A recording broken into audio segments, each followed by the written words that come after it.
Mu mwaka w'ibihumbi 2026 abakinyi benshi bariko barandika amateka mashasha mu mupira w'amaguru.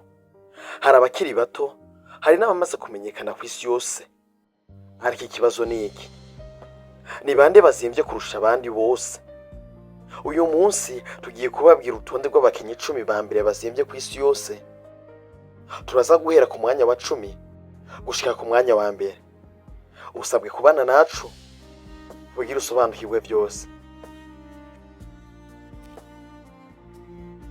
Mwitegure kuko ku mwanya wa mbere hari umukinyi yatanga isi yose na hafi imyaka mike cyane. Tudatindiganye reka duhere ku mwanya wa 10.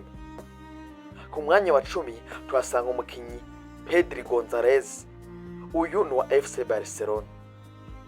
Ku mwanya wa 10 haza Pedri Gonzalez, umukinyi wa FC Barcelona ndetse n'umwe mu bakinyi b'abahanga bakoresha ubuhanga budasanzwe hagati mu kibuga. Pedri azwi cyane kubera gutanga amapasi meza, kugenzura umupira neza no gukina afise ubwenge bwinshi. Agaciro kiwe kari kuri miliyoni 130 z'amaeuro. Naho akiri muto amaze kuba umwe mu bakinyi bahambaye cyane muri FC Barcelona ndetse no muri Espagne.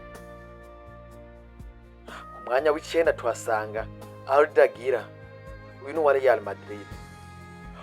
Umwanya w'icenda haza Arda Güler, umukinyi w'umunyaturukiya.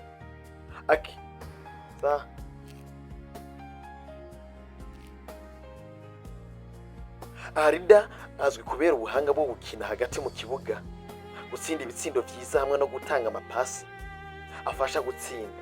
Agaciro kiwe ni miliyoni 130 zirenga n'ibice bitatu z'amaeuro. Abenshi bavuga ko ashobora gusoba umwe mu bakinyi bakomeye cyane muri kazoza.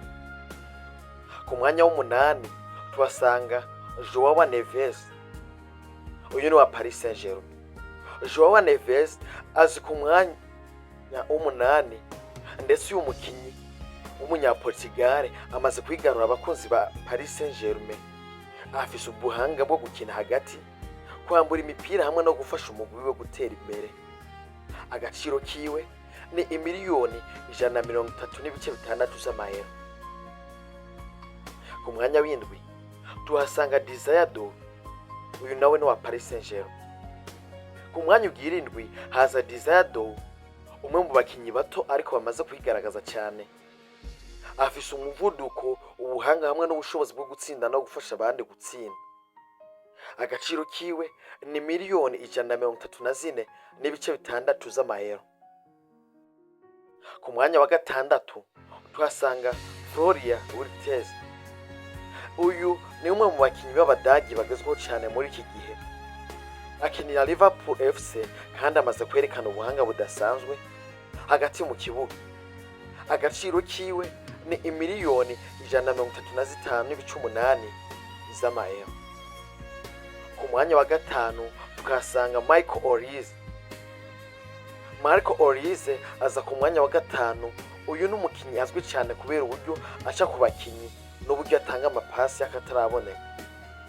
Agaciro kiwe ni imiliyoni 136 n'ibice 9 z'amaeuro.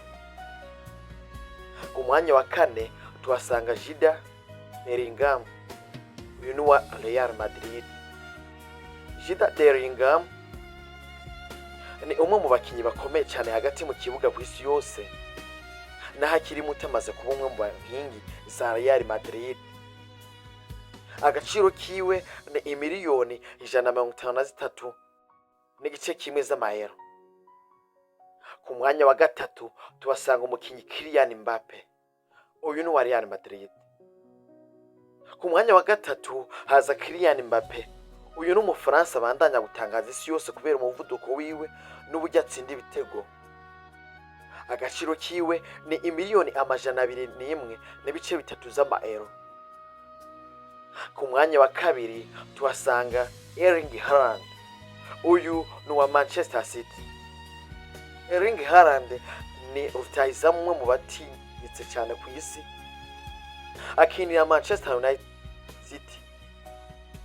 Ni umukinyi wa Manchester City kandi abandanya gutsinda ibitego byinshi. Agaciro kiwe ni imiliyoni 255 n'igice kimwe z'amaeuro. usabwe gukanda subscribe kugira ngo tukubwire uwari ku mwanya wa mbere. Ku mwanya wa mbere tuhasanga umukinyi Lamine Yamal. Ku mwanya wa mbere ku isi yose haza Lamine Yamal na hafise imyaka 18 gusa, amaze kuba umwe mu bakinyi bavugwa cyane ku isi yose ndetse rurangiranwa. Ubuhanga bwiwe, umuvuduko hamwe n'ukuntu aca ku bakinyi vyatumye aba umukinyi azimbye cyane ku isi yose. Agaciro kiwe kabarirwa muri miliyoni 343 n'igice kimwe z'amadolari y'amanyamerika. Abenshi bavuga ko ashobora kuza umwe mu bakinyi bakomeye cyane mu mateka y'umupira w'amaguru. Abo rero ni abakinyi 10 ba mbere bazimbye ku isi yose mu mwaka wa 2026. None wewe ni uwuhe mukinyi ukunda kurusha abandi? Ni uwuhe wibaza ko yoba akwiye kuba muri uru rutonde? Tubwire muri commentaire, kandi ntiwibagire gukora subscribe kuri Intsinzi Motivation kugira ngo mubandanye muronka inkuru, amateka n'ivyegeranyo vyiza ku mipira ndetse no mu yandi makuru agiye atandukanye. Ndabashimiye.